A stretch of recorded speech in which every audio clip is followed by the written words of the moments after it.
गिरिवरधारी गोपीजनवल्लभ गिरिवरधारी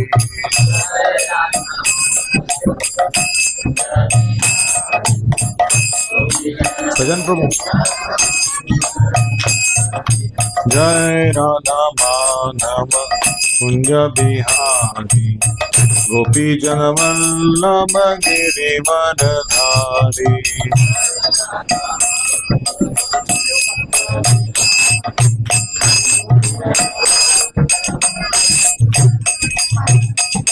यशोदानंदन व्रज जनरंजन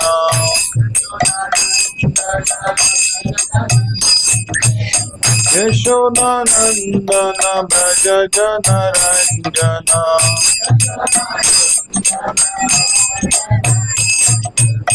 यमुना तीरवनचारि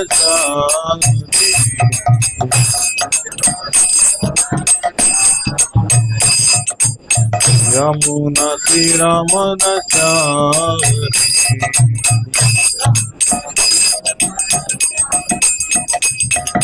जय राधा माधव कुंज बिहारी गोपीजन वल्लभ गिरिवरधारी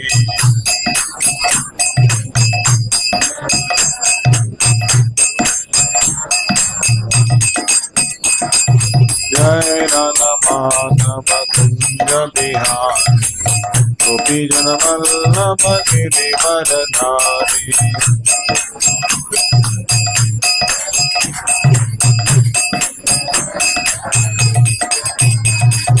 जय राधा माधव कुंज बिहारी गोपीजन वल्लभ गिरिवरधारी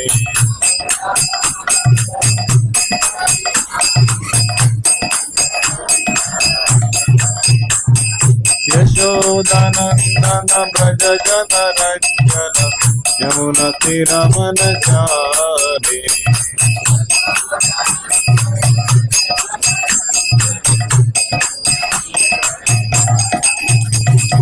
हरे Krishna Krishna Krishna Hare Hare Hare Ram Ram Ram Hare Hare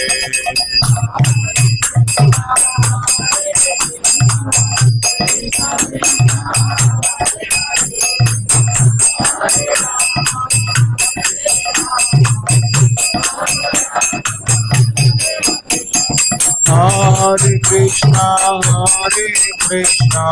Krishna Krishna Hare Hare Hare Ram Ram Ram Hare Hare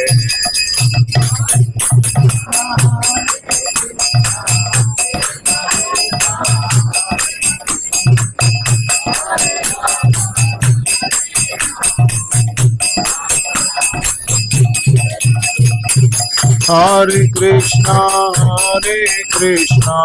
Krishna Krishna Hare Hare Hare Ram Ram Ram Hare Hare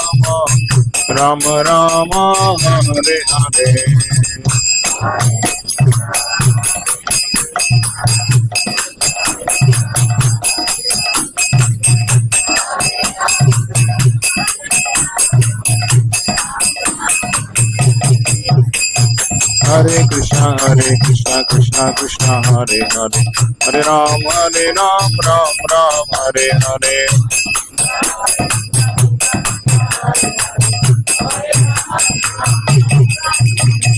Hare Krishna Krishna Krishna Hare Hare Hare Ram Ram Ram Hare Hare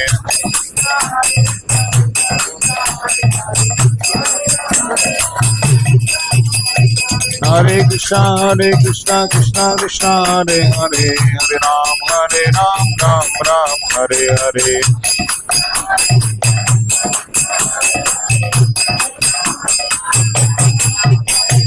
Hare Krishna Krishna Krishna Hare Hare Hare Ram Ram Ram Hare Hare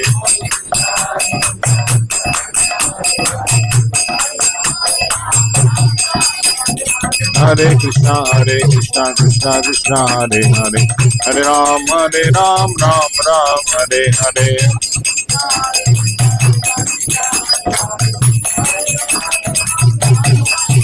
Hare Krishna Krishna Krishna Hare Hare, Hare Rama Rama Rama Hare Hare. Hare Krishna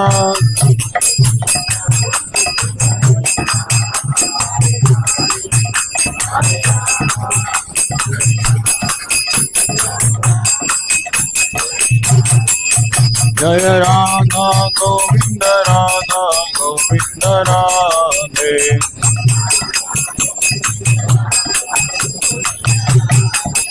Jaya Radha Ramana Radha Ramana Radhe.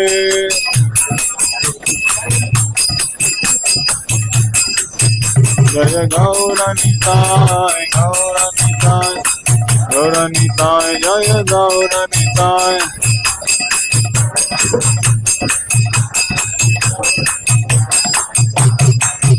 Prabhupada, Prabhupada, Prabhupada, Jai Jai Prabhupada.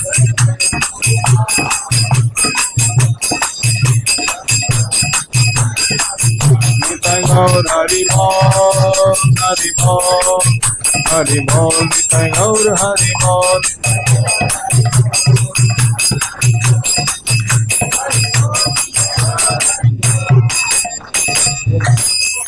Shri हरिनाम संकीर्तन की जय, श्रील प्रभुपाद की जय, अनंत कोटि वैष्णव भक्तवृंद की जय, नामाचार्य श्री हरिदास ठाकूर की जय. सगळ्यांचं हार्दिक स्वागत आहे आजच्या विशेष कार्यक्रमामध्ये. निताई गौरचंद्र भगवंतांचा पहिला वाढदिवस आणि सुंदर पुष्पाभिषेक संपन्न झालेला आहे. उत्साहामध्ये हा वाढदिवस संपन्न होतोय. तर आपण मंगलाचरणनी सुरुवात करूया. ओम नमो भगवते वासुदेवाय.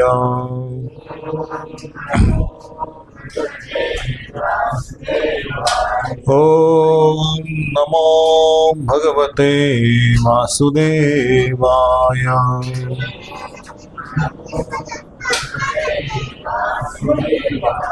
ओम नमो भगवते वासुदेवाय.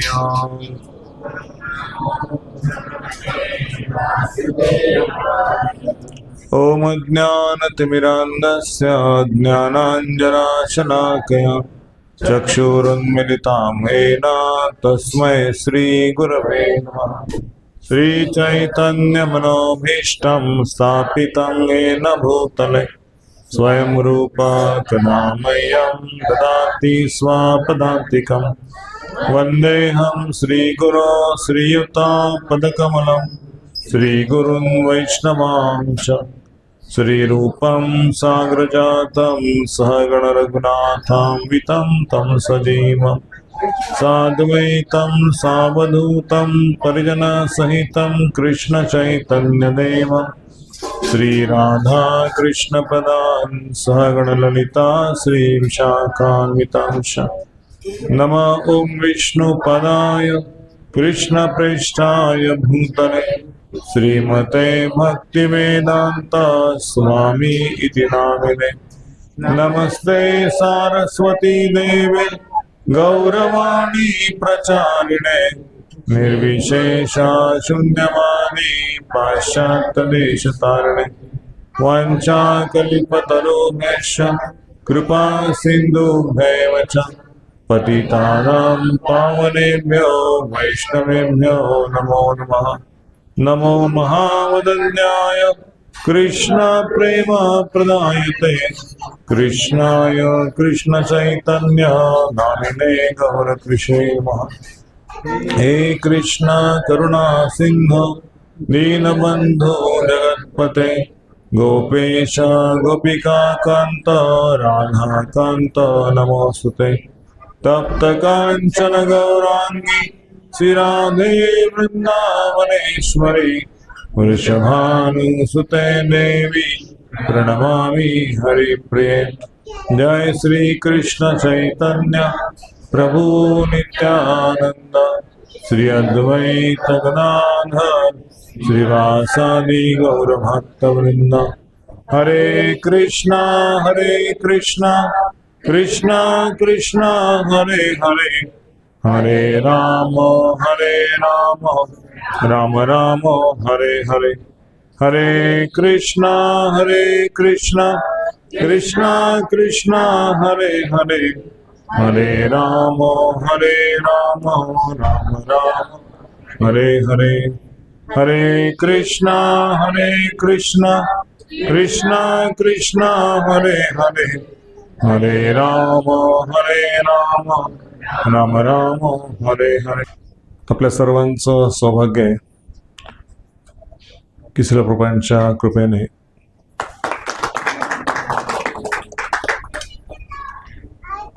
वर्तमान आचार्य वृंदांच्या कृपेने आपण श्री गौरीताईंची कृपा संपादन करत आहोत। त्यांच्या सेवेत आपण अनेक महिने, अनेक वर्ष, अनेक दिवस उत्साहाने, आनंदाने व्यतीत करीत आहोत आणि जीवनाचं लक्ष जे आहे भगवंतांचं प्रेम प्राप्त करणं, या मार्गावर आपण वाटचाल करत आहोत। तर कलियुगामध्ये खास करून हा जो संकीर्तनाचा मार्ग दिला आहे चैतन्य महाप्रभूंनी, की अनेक युगामध्ये भगवंत अपियर झाले, त्यांचा आविर्भाव झाला, पण त्या युगामध्ये भगवंतांनी हे कृष्ण प्रेम दिलं नाही, गोलोक प्रेमाचा रस दिला नाही, किंवा मुक्तीचा मार्ग दिला पण भक्तीचा मार्ग दिला नाही। कर्मजन मुनी भागवताच्या 11व्या स्कंदात वर्णन करतात की कृष्ण वर्णन तुषा कृष्णम सांगो पांगास पार्षदम यज्ञे संकीर्तन प्रायजंती सुमेधसा। इतका सुलभ मार्ग दिलेला असून सुद्धा कलियुगामधील फार क्वचित लोक आहेत की जे या मार्गाचा अवलंब करतील, आणि ते कोण आहेत? यजंती सुमेधसा, अतिशय बुद्धिमान आहेत। महाराज निमींकडे जेव्हा हे 9 योगेंद्र आले आणि प्रत्येकाने भगवंतांना प्राप्त करण्यासाठी वेगवेगळ्या विधींचं वर्णन केलं, त्यावेळेस ते म्हणाले की भगवंत हे त्रियुगी आहेत आणि कलियुगामध्ये भगवंत अपियर होत नाहीत। पण कर्मजी म्हणले की नाही, भगवंत कलियुगात पण अपियर होतात, पण ते भक्त रूपामध्ये येत आहेत आणि भक्तांना ते आपलं रूप प्रकट करतायत, आणि त्यामुळे ते त्रियुगी आहेत। पण कलियुगामध्ये ते छद्म इन्कार्नेशनमध्ये आहेत, कृष्ण वर्णन तशा कृष्ण, की अकृष्ण आहेत ते। सतयुगामध्ये भगवान श्रीकृष्ण यज्ञच्या अवतारामध्ये आले, त्यांचा वर्ण पांढरा होता। त्रेतायुगामध्ये ते रामचंद्रांच्या वर्णामध्ये आले आणि त्यांचा रंग लाल होता। मला थोडं मराठी बोलायला अवघड जात आहे, क्षमा करा। आणि द्वापरयुगात त्यांचा वर्ण होता ब्लॅकिश कॉम्प्लेक्शन, है ना, आकाशाचा जो मेघवर्ण आहे त्याप्रमाणे। आणि कलियुगामध्ये ते पीतवर्ण धारण करतायत, सोनेरी कलर। तर ते म्हणाले की हे जे इन्कार्नेशन आहे, हे इन्कार्नेशन आहे सिक्रेट इन्कार्नेशन आहे, छद्म अवतार आहे। पण बाकीच्या इन्कार्नेशनमध्ये त्यांनी वैकुंठापर्यंत स्थान दिलं, वैकुंठात जायचं, वैकुंठात भगवंताची सेवा करायची ऐश्वर्य भावामध्ये। पण या इन्कार्नेशनमध्ये चैतन्य महाप्रभूंच्या ते डायरेक्ट तुम्हाला गोलोक वृंदावनाचा जो भाव आहे, भगवंतांचं प्रेम प्राप्त करण्याचं, त्यांच्याशी आदान प्रदान करताना भोग लावणं, आरती करणं, त्यांच्यावर खेळणं, त्यांच्या अंग खांद्यावरती, तर तो भाव वात्सल्य रस असो, साख्य रस असो, दास्य रस असो, तर या सगळ्या भावांचं शांतरस, तर या सगळ्या भावांचं आदान प्रदान या अवतारात ते करतायत। आणि चैतन्य महाप्रभू ते येण्याचं कारण आपल्याला माहिती आहे, 3 कारणं अंतरंग आहेत, 3 कारणं बाहेर आहेत। पण त्याच्याही पेक्षा एक कारण सांगताना श्रील प्रभुपाद सांगतात की भगवान श्रीकृष्णांनी भगवद्गीतेमध्ये शरणागती सांगितली, म्हणजे एक सूत्र सांगितलं शरणागती, सर्वधर्म परित्यज्य माम एकम शरणं भज, की तुमचे सगळे पाप नष्ट करेल, मला तुम्ही शरण या आणि तुम्हाला मी ह्या सागरातनं पार करेल, मुक्ती पण देईल।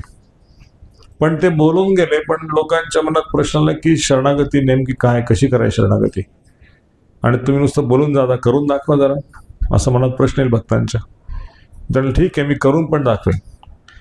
आणि म्हणून तो जो शरणागतीचा भाव आहे, चैतन्य महाप्रभू भक्त असताना सुद्धा हे सगळ्या भक्तांच्या चरणी नम्रता किंवा शरणागतीचा भाव जो आहे तो प्रदर्शित करतात. प्रत्येक लीलामध्ये आपण पाहू की म्हणजे सगळं काही असेल आपल्याकडे, पण शरणागतीचा भाव नसेल किंवा नम्रता नसेल तर त्या स्थितीमध्ये आपण भगवंतांचं असह्य भावनेमध्ये नाव पुकारू शकत नाहीये, हेल्पलेस कंडिशनमध्ये भगवंतांच्या. आणि म्हणून शरणागती असेल तरच तो हेल्पलेस भाव येईल.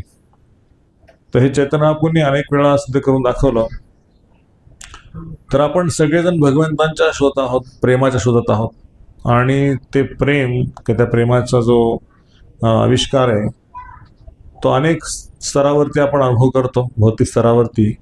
पण अंतिम आणि उच्च प्रेमाचा जो आविष्कार आहे तो आविष्कार आहे तो भगवंतावरती प्रेम केल्यानंतरचा.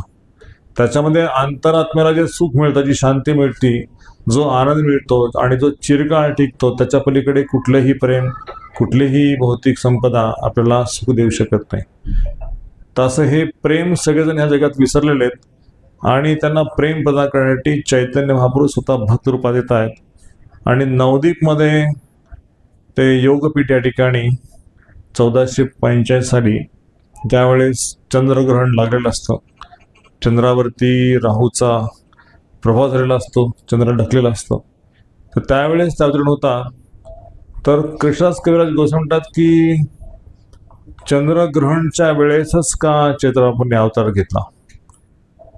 ते म्हणतात की चंद्रग्रहण नसला असता आणि चंद्राचा प्रकाश शीतल असला असता आणि चैतन्य अवतरण झालं असतं, चंद्राचा हे वाढलं असतं, महत्व वाढलं चंद्राचं. पण हे गौरचंद्र आलेले आहे तर त्या चंद्राची काय आवश्यकता आहे. स्वतः गौरचंद्र आहेत म्हणून राहूनी त्या चंद्रावरती कव्हर केलं, त्याचे स्पॉट्स त्याच्यावरती आले आणि चंद्राला झाकून टाकलं. तुझी काय आवश्यकता नाही. आमचे गौरचंद्रच सगळ्या जगाला प्रकाश दाखवणार आहेत. त्यावेळेस ती अशी होती की पूर्ण अकाल पडलेला होता, दुष्काळ स्थिती होती आणि खाण्यापिण्याचे हाल, जनावरांना पाण्याचे हाल. आणि चैतन्य महाप्रभू जन्म झाल्यानंतर मात्र म्हणजे इतकी आल्हाददायक परिस्थिती आली. सगळे पशु पक्षी, झाडं, वेली, लता, मनुष्य, देव सगळेजण आनंदामध्ये भगवंताचं नाव घेऊ लागले. आणि आपल्याला माहिती आहे की योगपीठ या ठिकाणी 1485 साली फाल्गुन पौर्णिमेला भगवान चैतन्य महाप्रभू एका नीम वृक्षाच्या झाडाखाली, आईच्या उदरी त्यांचा जन्म होतो. जन्म झाल्यानंतर साधारणतः बाळ सगळे रडतात ना, कोणी जे चैतन्य रडलेच नाही, त्यांना रडवावं लागलं. आणि जेव्हा ते बाळ रडत नव्हतं त्यावेळेस विचारलं की हे बाळ रडत नाही, त्याच कारण काय. आणि नंतर बाळाने जे रडायला सुरुवात केली ते रडायला थांबतच नव्हतं. जनरली बाळ थोडा रडतं, पुन्हा थांबतं, पुन्हा हसतं. पण हे एकदा रडायला सुरुवात केली की थांबायलाच तयार नाही. अनेक उपाययोजना केल्या. नारायणाची पूजा करा, गायीची पूजा करा, गायीचं गोमूत्र आणि त्याच्या अंगाला असं काहीतरी हे लावा. पण काही केलं तरी त्याचं रडणं थांबत नव्हतं. मग कोणीतरी म्हटलं की अरे तुम्ही कीर्तन करा, भगवंताच्या नावाचा जप करा. कोणी हरी हरी म्हणा, कोणी कृष्ण कृष्ण म्हणा, कोणी गोपाल म्हणा, कोणी गोविंद म्हणा. आणि असं करता करता जेव्हा हरिनामाचा जयघोष झाला त्याचे तर मूळ शांत झाले. पुन्हा कीर्तन बंद केलं, पुन्हा रडायला लागले.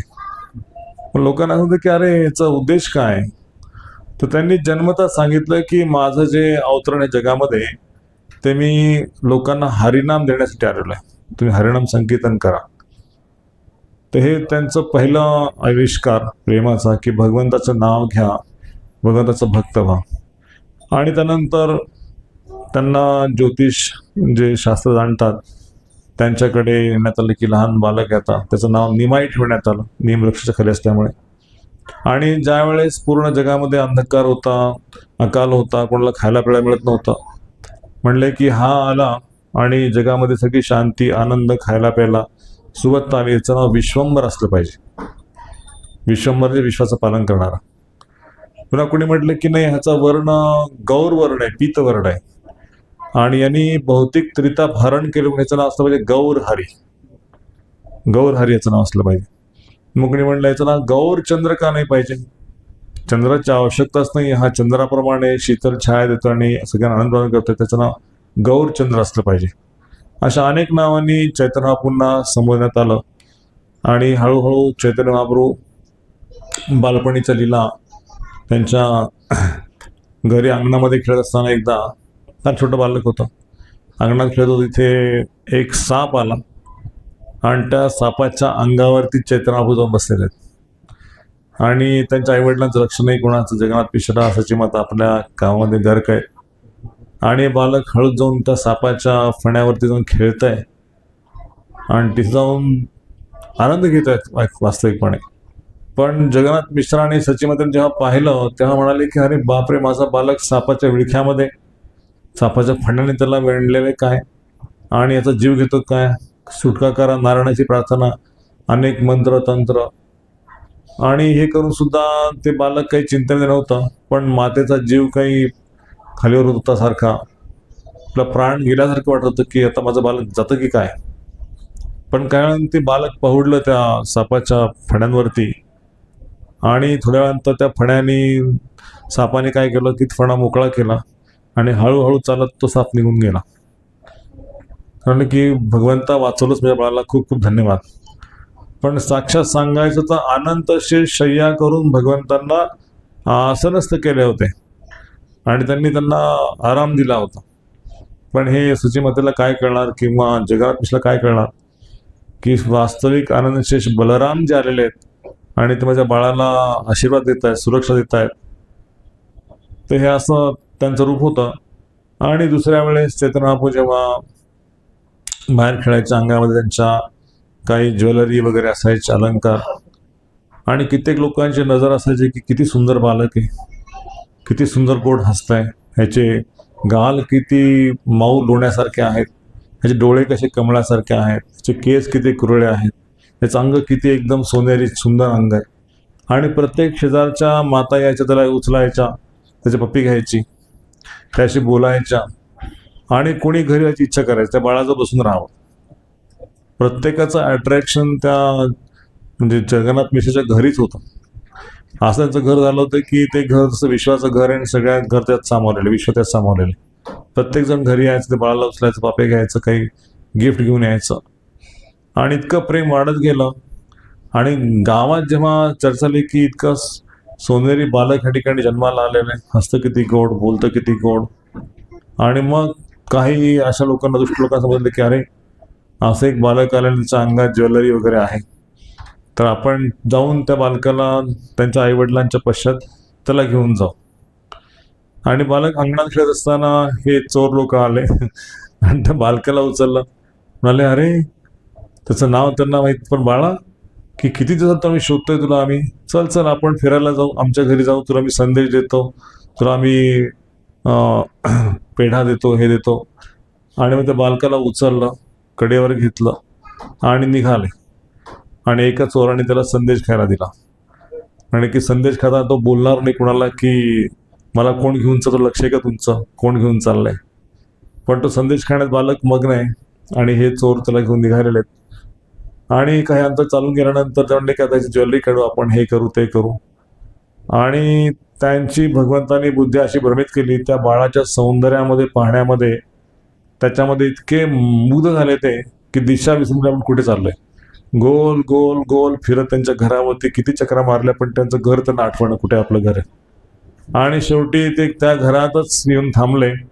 म्हणाले की ह्या बाळाने काय जादू केली काय माहिती, की आम्ही घरी जायला निघालो पण ह्याच्याच घरासमोर येऊन थांबलो. शेवटी त्या बाळाला खाली उतरवलं आणि अंगणात सोडलं. तितक्यात जगन्नाथ मिश्रा आणि सचिमाता नजर केली की हे कोण लोक आहेत आणि हे लोक निघून जात आहेत आता हे बाळाला सोडून. किती झालं आम्ही याला शोधतोय, बाळ कुठे गेला, बाळ कुठे गेला, म्हणजे कासावीस झालं आईला की माझं बाळ कुठे गेला. आणि त्यानंतर पाहिलं ते बाळ अंगणात आहे. आणि जेव्हा ते लोक निघून जायला लागले त्यावेळेस ते बाळाला असे धन्यवाद देत आहे की तुझं दर्शन झालं आम्हाला आणि तुझी सेवा घडली. तर चैतन्य महाप्रभू त्यांच्याकडनं संदेश घेऊन त्यांना भक्त बनवला आणि त्यांच्या मुखातनं हरी हरी वधून घेतला, तर त्यांचा पण उद्धार केला. तर लहानपणी भगवान श्रीकृष्ण स्वतः जसं माती खेळायचे किंवा दुधाचे मटके फोडायचे, तर चैतन्य महाप्रभू घरामध्ये जे काही दूध दही जे काही असायचं ते निमाईच्या रूपाने येऊन दुधाकडे लक्ष घाल, दह्याकडे हे कर आणि ते पिऊन टाक, नाही तर नासधूस कर. तर आई वडिलांचं होतं की हे बालक असं का करताय, पण त्याचे खेळ असे खोड्या करण्याचे होते. आणि कधी मग कोणी घरी आलं तर त्यांची थट्टामस्करी कर लहानपणीच.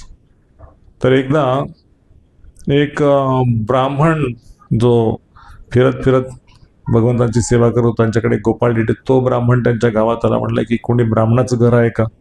त्या ब्राह्मणाच्या घरी आम्हाला आजची रात्र काढायची आणि आमच्या गोपालजींसाठी काय मिळतंय तर भोग लावायचा आहे. तर जगन्नाथ मिश्र ब्राह्मणाला पाहिलं, म्हणले की श्रीपाद तुम्ही या घरी आणि आमच्या घरी तुम्ही तुमच्या गोपालची सेवा करू शकता. तेव्हा नाही, पण तुमच्या घरी तुम्ही सगळं खाल्लेलं पिलेलं असेल, कसं काय मी भोग बनवणार? नाही म्हणे, किचन तुम्हाला पूर्ण शुद्ध करून देतो, सगळी वापरलेली भांडी धुवून गोमूत्राने हे करून तुम्हाला शुद्ध करून तुम्ही ते किचन वापरा. नाही हो करत म्हणजे तुम्ही अशा अतिथी ब्राह्मणाची सेवा नाही घडली तर आम्हाला पाप लागेल. आणि म्हणून त्या आदरातिथ्य करून त्यांना घरात बसायला जागा दिली. गोपालजींची स्थापना त्यांनी एका जागी केली आणि मग आतमध्ये सगळे साफसफाई करून ते भोग बनवू लागले. आणि अनेक वेळ झाला आणि अनेक भोग बनवले म्हणले की गोपालजींसाठी काही प्लेट वगैरे असेल तर द्या. एक पत्तल आणली, पत्तलमध्ये भोग लावला, गोपालजींचा मंत्र म्हटला, नमो ब्राह्मण देवाय, गो ब्राह्मणिताय, जगदिताय, कृष्णाय, गोविंदाय नमो नमः. अजून तिला म्हटलं, बेल वाजवली, तुलसीपत्र टाकलं आणि हे छोटं बालक आतमध्ये आलं. ज्या ठिकाणी गोपाल ठेवले त्या ठिकाणी येऊन ते बालकाने ते प्रसाद खाऊन टाकला. अरे बापरे, हाय हाय हाय हाय हाय, हे काय तुमचा बालक आहे, त्याला काही संस्कार आहेत की नाही?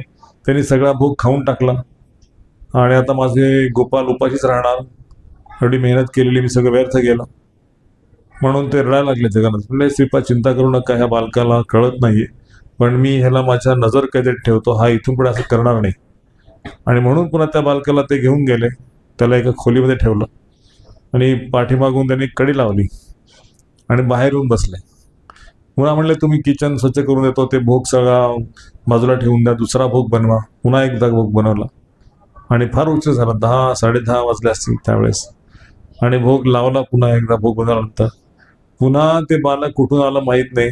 कोण भगवंतांना बंद करू शकतं, कुठल्या रूममध्ये? पुन्हा प्रकट झाले त्या ठिकाणी, पुन्हा भोग खाऊन टाकला. म्हणे, तू तर आतमध्ये होतास आणि तुला कळत नाही का मी भगवंतांना भोग लागलेला आहे? तुला काही संस्कार आहेत की नाही? आणि ते बालक तिकडे भाऊ लागलं, काय संस्कार, कसले संस्कार, ते मला काय सांगताय? आणि मला भोग लागला, मी खाऊन टाकणार.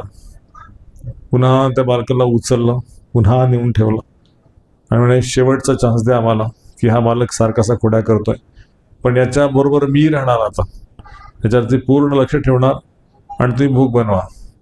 पुन्हा सगळा भोग बाजूला ठेवून दिला, बनवलेला आणि पुन्हा एकदा भोग बनवला. असं 3ऱ्या वेळेस झालं. रात्री 11-12 वाजले, शेवटचा ट्राय केला भोग लावायचा.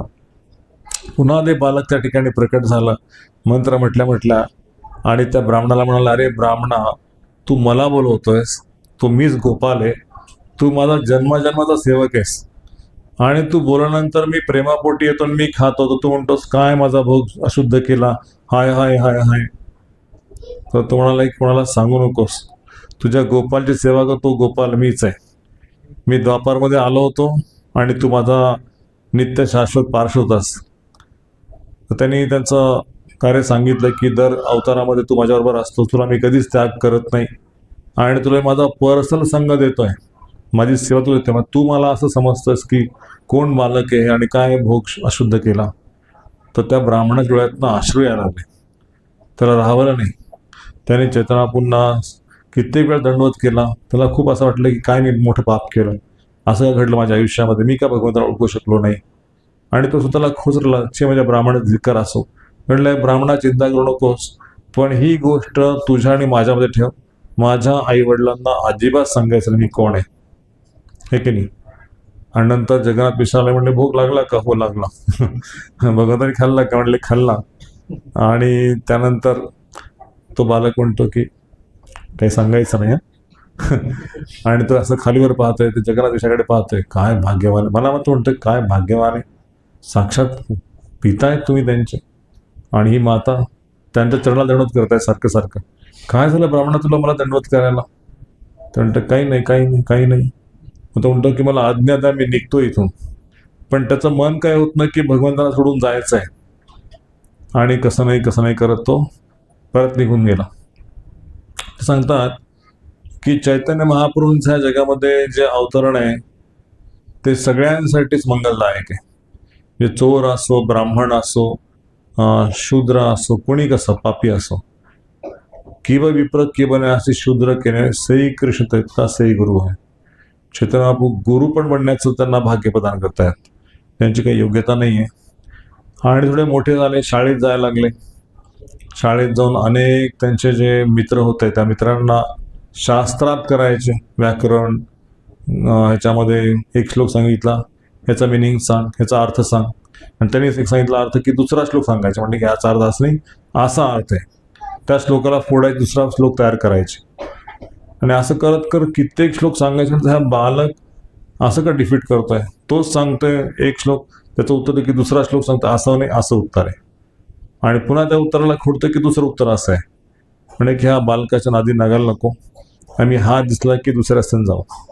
त्याचे जे वर्गमित्र होते म्हणाले की फारच विद्वान समजतो त्याला. त्याचं नाव निमाई पंडित झाला जातो. आणि मग जेव्हा मुकुंद आणि बाकी त्यांचे वर्गमित्र समोर आले त्यास ते रस्ता चुकवायचे, म्हणायचे की निमाईच्या तोंडी लागायचं नाही, तो नेहमीच आपल्याला डिफीट करण्यामध्ये आनंद घेतो. मग एकदा चैत्र म्हणलं की अरे मुकुंदा, तू मला बघितलं की निघून जातोयस, आणि मी काय असा पापी थोडीच आहे तुला, मी तर शास्त्रात करतो, मी तुला विद्वान म्हणण्याचा प्रयत्न करतोय. आणि एका ब्राह्मणाचं कर्तव्यच आहे की शास्त्र वाचले पाहिजेत आणि चर्चा केली पाहिजे. तर तू असा मला भिवून पळून जात जाऊ नकोस. मुकुंद म्हणला ठीक आहे, तुम्ही सांगत चला आणि तुम्हीच ऐकत राहा, मी काही बोलणार नाही. असं करत ते निमाई पंडितांचे शाळेत दिवस निघून गेले. एकदा त्यांच्या मनात आलं की आता शाळेत जाणं बंद केलं पाहिजे. हे शाळा, हे शिक्षण काही उपयोगाचं नाही. मी ज्यासाठी आलो होतो ते कारण मला अजून मिळालंच नाही आहे. आणि मी जितका शास्त्रात केला, जितका लोकांना सांगायचा प्रयत्न केला, ते माझं ज्ञान शून्यच समजतायत. मला काही येत नाही, हा काय मला सांगतो, मला सगळं माहिती आहे. असे ब्राह्मण लोक माझा धिक्कार करतायत, माझं काय ऐकत नाही आहेत, आणि त्यांचा उद्धार करण्यासाठी मी आलो तेच मला धिक्कार करतायत, ते नरकात जाण्याच्या मार्गावरती. मग चैतन्य महाप्रभू थोडेसे मोठे झाले आणि तितक्यात त्यांचे वडील पण गेले. वडील गेल्यानंतर त्यांनी ठरलं की आता मला लग्न केलं पाहिजे आणि आईला मदत करण्यासाठी कोणतरी सून आणली पाहिजे, आहे की नाही. आणि मग त्यांनी लग्न केलं. पहिली पत्नी विष्णुप्रिया. आणि लग्न झाल्यानंतर थोडेसे सज्जन झाले आणि वडिलांच्या वर्षासाठी ते एकदा गयेला गेले. या ठिकाणी त्यांची भेट ईश्वरपुरींशी होती आणि ईश्वरपुरींना साष्टांग दंडवत प्रणाम केला. आणि त्या ठिकाणी त्यांनी प्रणाम केल्यानंतर म्हणे की तुमच्या शोधात मी आलेलो आहे आणि माझं आज सद्भाग्य आहे की मला सगळ्या दुःखातनं बाहेर काढणारे तुम्हीच एक माझे गुरु आहात. मला तुम्ही शिष्य म्हणून स्वीकार करा आणि मला आशीर्वाद द्या. तर चैतन्य महाप्रभू शरणागतीचं तत्व इथं शिकवत आहेत की स्वतः भगवंत असून ते ईश्वर म्हणताय की मला माहीत तुम्ही कोण आहेत आणि मी कोण आहे. त्याच्यात म्हणतात की ते काही असो पण ते माझे गुरु आहेत आणि तुम्हाला शिष्य म्हणून स्वीकार करा. तर ईश्वरपुरींच्या चरणी त्यांनी आश्रय घेतला, शरणागती दाखवली आणि त्यांच्याकडनं एक मंत्र घेतला, हरे कृष्ण महामंत्र. आणि तो जो मंत्र गायला त्यावेळेस त्यांचं म्हणजे तन मन भान काही राहिलं नाही. अगदी एक्स्टॅसीमध्ये आले आणि ईश्वरपुरी चरणांशी आपल्या मस्तकाला लावू लागले, नाचायला लागले. काय माझं भाग्य, काय माझं भाग्य. मला असा मंत्र दिला गोसाईने की मी जप करत असताना माझं मन पागल झालं, है ना. असं जर कोणी झालं तर ह्या जगात लोक म्हणतील की अरे ह्याचं जीवन उद्ध्वस्त झालं, काय गुरु केला याने. तर चैत्र म्हणतात की माझं जीवन इतकं मंगलमय झालं की अशा गुरुनी मी भगवंतांचा भक्त झालो. माझ्या मनात दुसरा विचारच नाही की कृष्णाच्या प्रेमाने मी न्हावून निघालो. आणि परत ते आपल्या नवदीप या ठिकाणी आले, ते शिक्षणाचं माहेरघर होतं. आणि इतके शांत, इतके गंभीर की सगळ्या मुलांना वाटायचं की आज ह्या निमाईला काय झालं, इतका बडबड करणारा, इतके शास्त्र करणारा, आज मात्र तो काही बोलत नाहीये आणि एकच म्हणतोय कृष्णा कृष्णा कृष्णा, राधे राधे राधे, कुठेस, गोपी गोपी गोपी, अशा अनेकांचं नाव घेतोय. आणि मग सगळ्यांनी ठरवलं की निमाईला काहीतरी भूतबाधा झालेली आहे. त्याच्या हृदयात असं काही पहिल्यासारखा भाव राहिला नाहीये. तो फक्त कृष्णा कृष्णा राधे राधे करतोय. अनेकांनी अनेक तर्क लावले, पण भगवंतांना कोण समजू शकतं की त्यांच्या अंतरंगात काय लागलेलं आहे. आणि मग संसारामध्ये पण मन लागत नव्हतं. पण आई आहे, पत्नी आहे आणि सेवा तर करायची. पण त्याने विचार केला की मी जर संसारात राहिलो तर हे लोक मला संसारी समजतील आणि माझ्याकडनं काही शिकण्याचा प्रयत्न करणार नाही.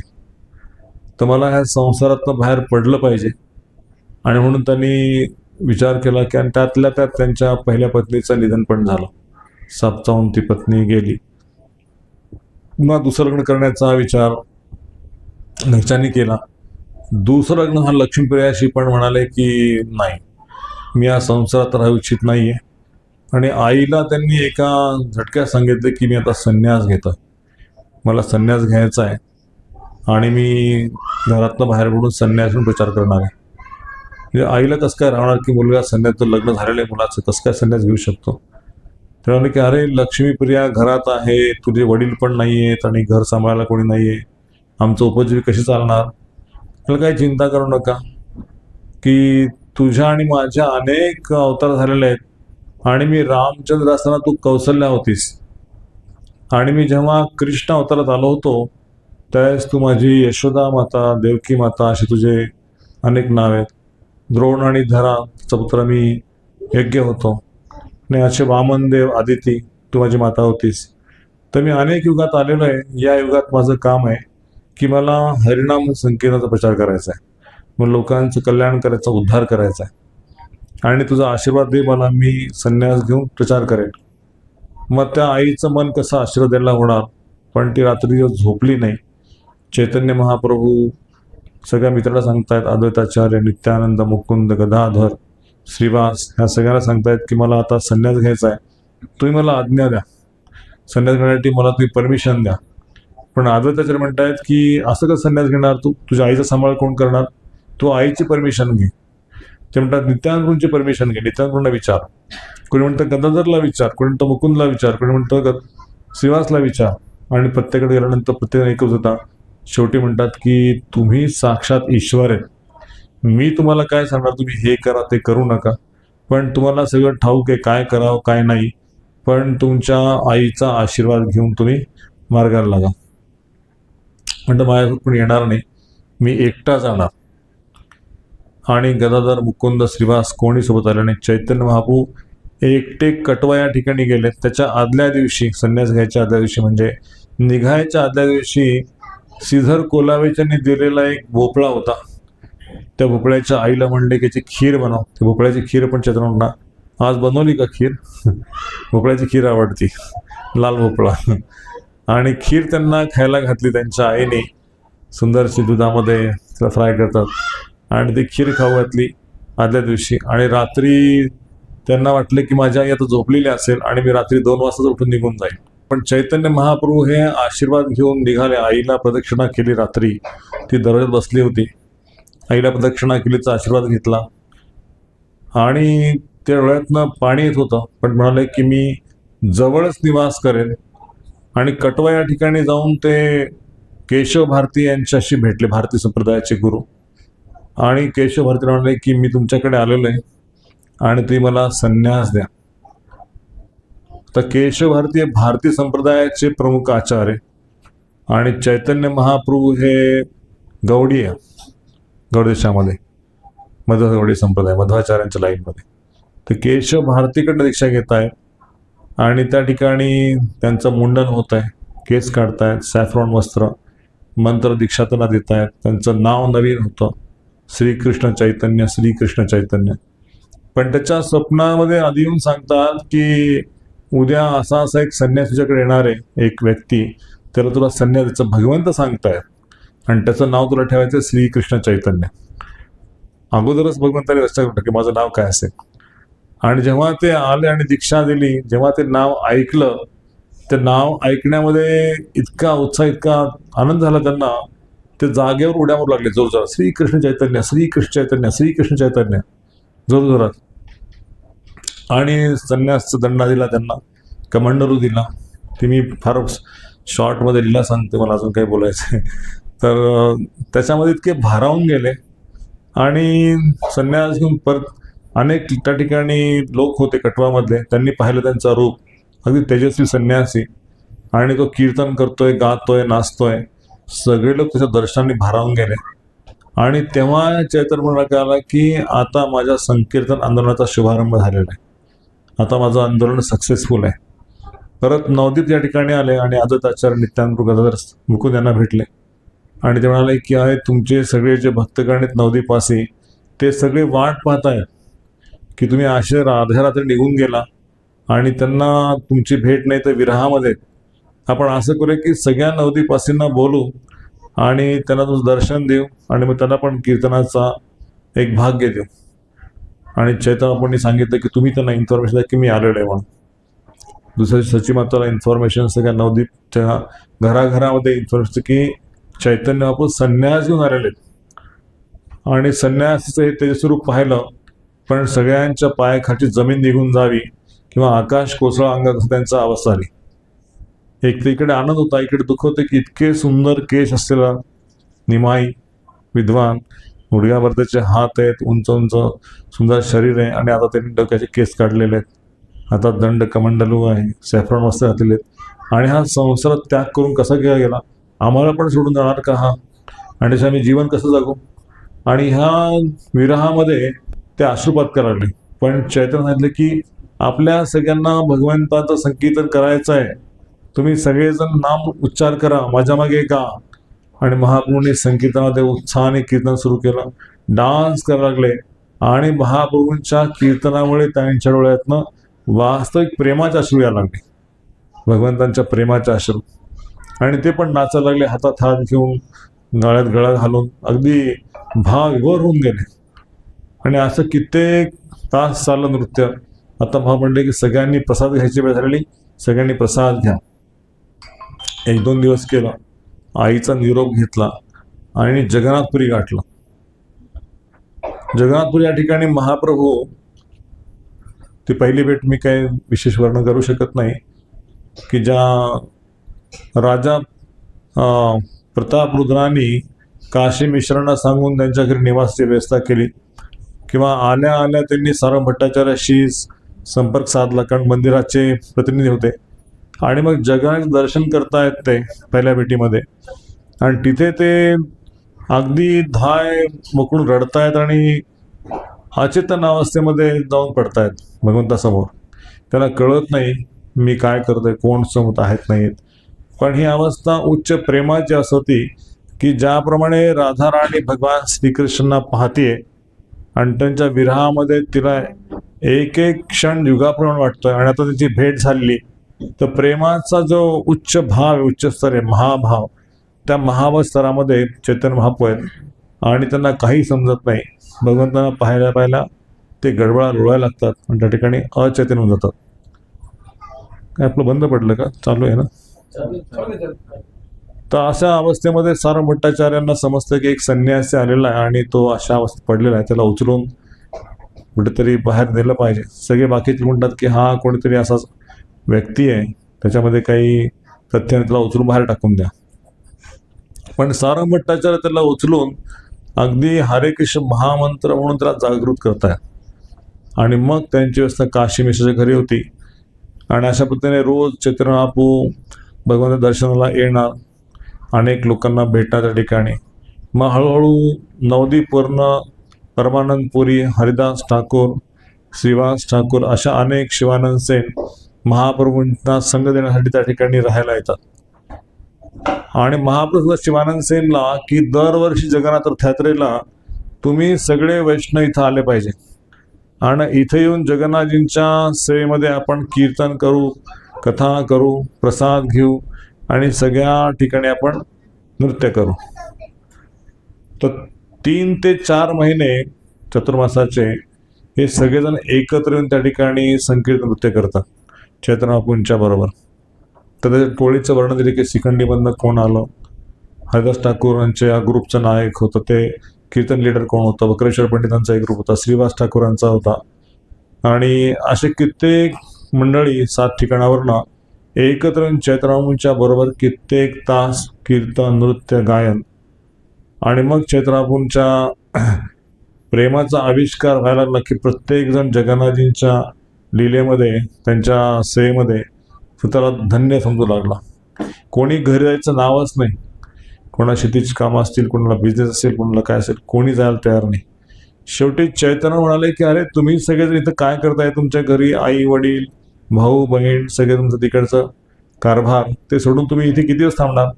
मी निघतो आता साऊथला, मला पण माझ्या पुढचं काम करायचं आहे, प्रचार करायचा आहे, तुम्ही मला आशीर्वाद द्या. पण कोणाच्या मनात की चैतन्य जावणे थोडं थांबा, आणखी डोल यात्रा आहे किंवा आणखी जन्माष्टमी आहे, राधाष्टमी आहे, नरसिंह जयंती आहे, हे फेस्टिवल जगन्नाथ यात्रा आहे, असं करत ते वर्ष घालवलं. पण चैतन्यबापूंचा पाऊल निघत नव्हता की भक्तांना सोडून जायचा. इतकं अतूट प्रेम होतं. जगदानंद पंडित, देवानंद पंडित, वक्रेश्वर पंडित, श्रीवास, श्रीधर अशा अनेक दिग्गज त्या ठिकाणी येऊन भगवंतांच्या सेवेमध्ये संलग्न होते. इतकं घनिष्ठ प्रेम होतं, इतकी घनिष्ठ मैत्री होती की भगवंत स्वतःला स्वामी समजत नव्हते. यांचा मी कोणीतरी भगवंत आणि हे सगळे माझे दास आहेत. पण ते भक्तांच्या संघामध्ये स्वतःला इतकं धन्य होते की यांचा मला संघ विठ्ठला सोडून कसा जाऊ मी. आणि त्या ठिकाणी संकीर्तन व्हायचं रोज. भगवान स्वतः कीर्तनात सामील व्हायचे. संध्याकाळी सगळे जायचे, हातपाय धुवून कोणी आंघोळ करून भगवंताचा प्रसाद, आरती असा नित्य कार्यक्रम चालायचा. तासन तास कीर्तन. नवदीपमध्ये जेव्हा त्यांच्या लीला सुरू झाल्या त्यावेळेस श्रीवासच्या घरी रात्रभर कीर्तन चालायचं. तिथे पण डान्सिंग करणारे अनेक भक्त रात्रभर नृत्य करायचे. आणि ती रूम जरी एवढी मोठी नसेल, याच्यापेक्षा एवढीच रूम असेल साधारणतः, हा भाग नाहीच, तर एवढ्या रूममध्ये 100हून अधिक भक्त बसायचे आणि नृत्य करायचे रात्रभर. तर चैतन्य म्हणाले की श्रीवास तू दिवसभर असा कीर्तन नृत्यामध्येच आहेस, तू काही कमवत नाहीस, काही करत नाहीस. ते म्हणायचं मी काय कमवणार, मी कोण कमवणार, मी कोण पालनपोषण करणार, माझं पालनपोषण तुम्ही स्वतः करताय आणि मला काही काम करायची गरज नाही. मी 3 टाळ्या वाजवतो आणि माझ्या सगळ्या आवश्यकता पूर्ण होतात. तर ते म्हणायचे खरंच, आणि नाही झालं तर म्हणे गंगेमध्ये उडी मारेन आणि स्वतः आत्महत्या करेन. म्हणे धन्य तुझं जीवन की एवढा विश्वास तुझा हरणावरती, माझं खरंच जीवन सार्थक झालं आणि तुझ्यासारखा मला भक्त मिळाला. तुला काय देऊन काय नाही, कुठलंही सुख माग, काय वरदान माग, म्हणे काही नको, तुम्ही असंच माझ्या घरी यावं, कीर्तन करावं. श्रीवासचा मुलगा गेला असताना सुद्धा त्यांच्या याच्यामध्ये तीळ मात्र श्रद्धेमध्ये फरक पडला नाही. त्याचा मुलगा गमावलेला आहे, पण त्या ठिकाणी त्यांच्यामध्ये कृतज्ञते स्वर आहेत की माझ्या स्वामींना थोडंफार दुःख होऊ नये.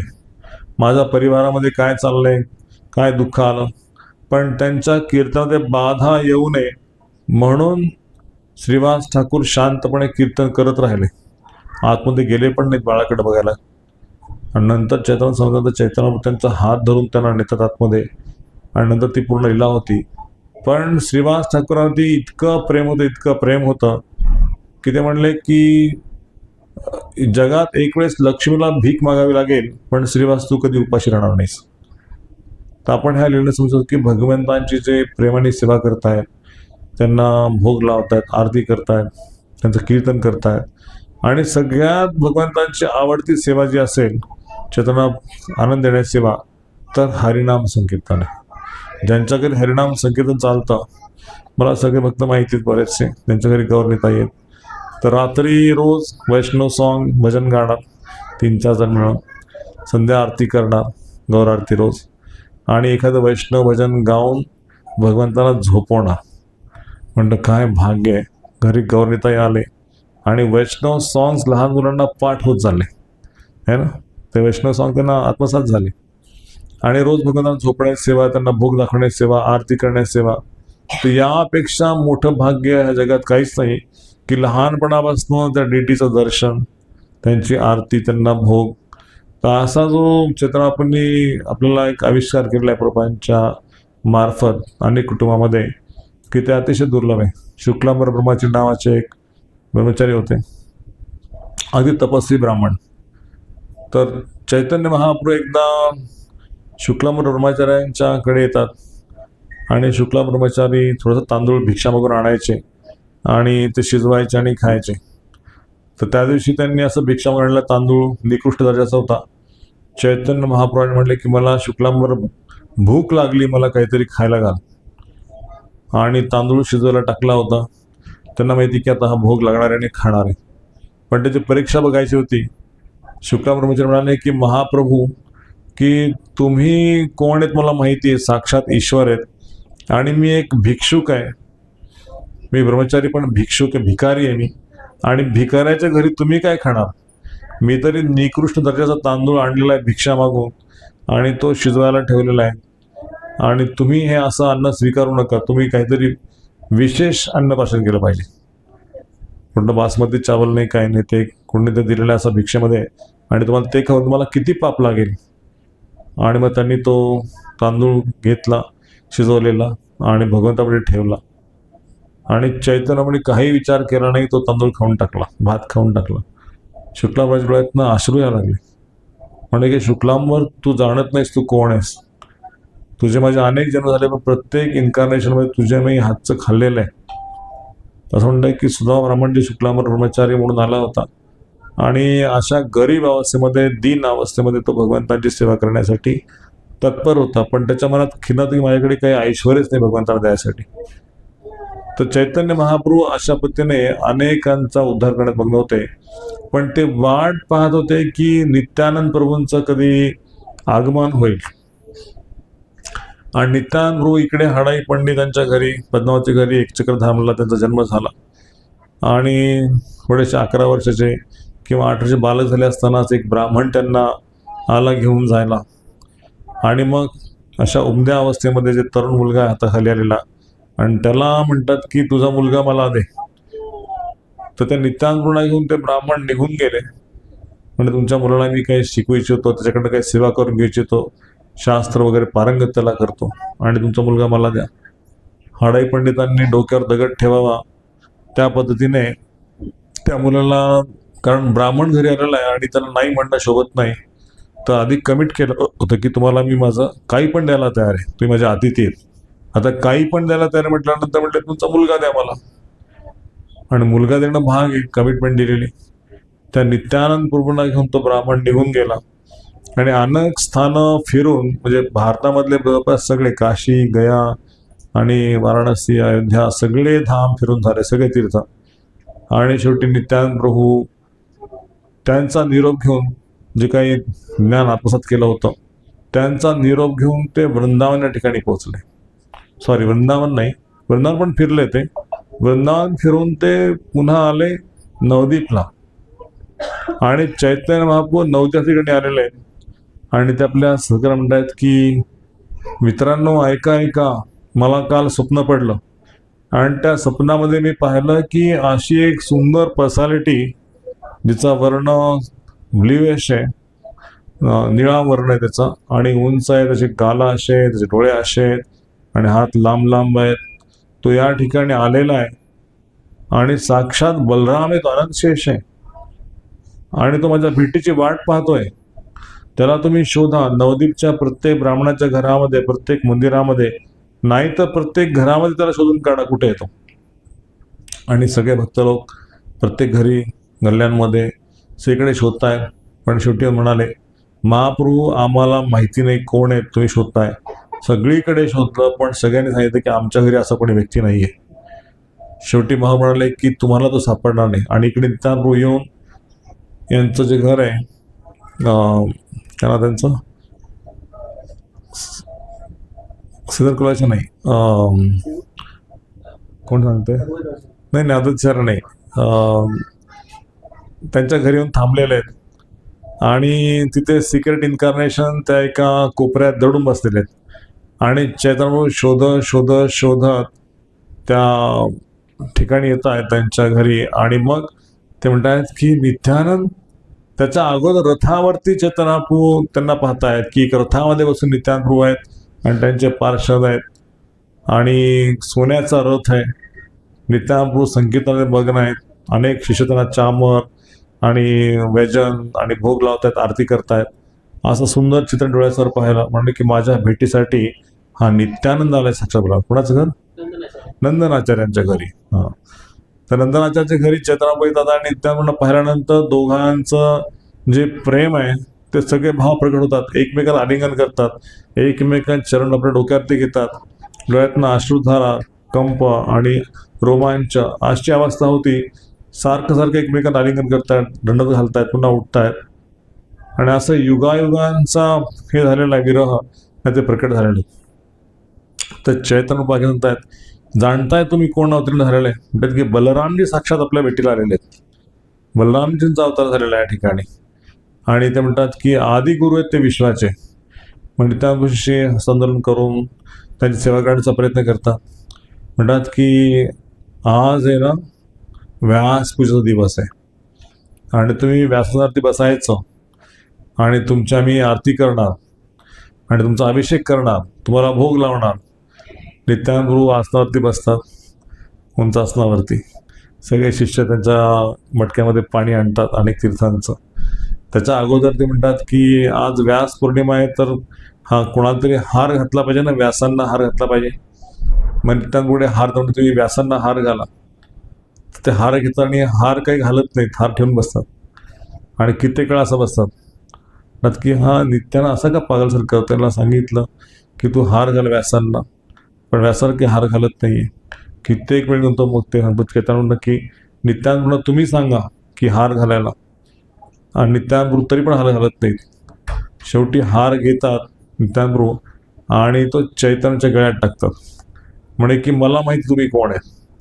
तुम्ही विश्वाचे आदिगुरु आहेत, जे व्यास तुमचे अवतार आहेत, जे अनेक गुरु तुमच्यापासून येत आहेत, तर त्यांना मी वंदन करतो. आणि त्यांना हार घालतात, त्यांना नमस्कार करतात आणि मग पुन्हा आसनावर बसतात. पण आसनावर बसले तरी त्यांचं मन शांत नसतं. ते उतरत आसनावर आणि गंगेच्या ठिकाणी पळायला लागतात. गंगेच्या ठिकाणी पळत जाऊन ते एका मगरमच्छ असतं ना, त्या मगरमच्छला जाऊन ते त्याच्याशी खेळत असतात. आणि सगळेजण वाईट म्हणतात की हे नित्यानंद प्रभू असं का करतायत? साक्षात त्या मगरमच्छच्या मिठी मारतायत, त्यांची खेळतायत. ते मगरमच्छ खाऊन टाकली तर यांच्यावरती लक्ष ठेवावं लागेल. यांना समजत नाही काय करतायत. म्हणजे चैतन्याच्या भेटीनंतर त्यांच्यामध्ये एक उन्माद अवस्था येते आणि त्यांना सूझ नसते की मी काय करतोय.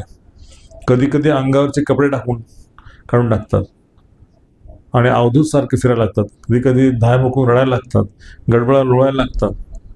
आणि चंद्र की हा नित्यानंद असा राहिला नाहीये, ह्याच्यामध्ये कृष्ण भक्त संचार झालेला आहे. आणि याला आता सांगितलं पाहिजे, आपल्याला संकीर्तन आंदोलनाची सुरुवात केली पाहिजे. आणि मग नित्यानंद आणि चैतन्य महाप्रभू दोघे मिळून संकीर्तन करायला लागतात पूर्ण नवदीपवासियांना.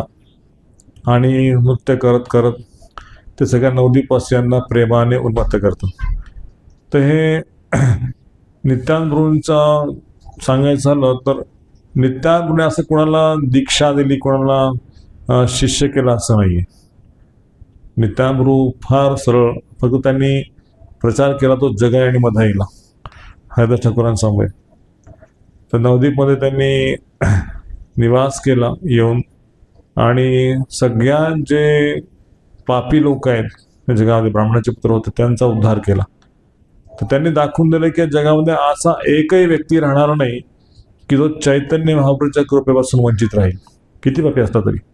पण त्यांनी एकदा जर कृष्णाचं नाव घेतलं, एकदा जर तो भगवंताचा प्रसाद खाल्ला, दर्शन केलं, तर चैतन्य महाप्रभू त्याचे सगळे पाप घ्यायला तयार आहेत.